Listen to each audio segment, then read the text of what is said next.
আসসালামু আলাইকুম রহমতুল্লাহি ওয়া বারাকাতুহু। আমাদের আল্লাহ তাআলার কত দয়া এবং মায়া। আজ তিনার দয়াতে আমরা মানুষকুলে জন্ম পেয়েছি। আজ আমরা মানুষকুলে জন্ম পেয়েছি বলেই এই এত সুন্দর এই পৃথিবীটা দেখতে পারতেছি।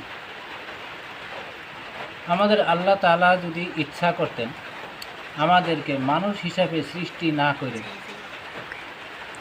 তিনি গাছগাছরা জীবজন্তু তরুলতা ইত্যাদি বানায়ও আমাদেরকে এই পৃথিবীতে সৃষ্টি করতে পারতেন, কিন্তু তিনি তা করেন নাই।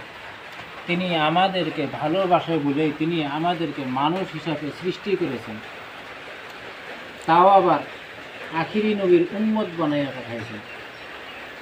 তাই আমার এই ভিডিওটা যদি ভালো লাগে আপনারা সবাই মিলে একটু কমেন্টে লিখে যাবেন আলহামদুলিল্লাহ।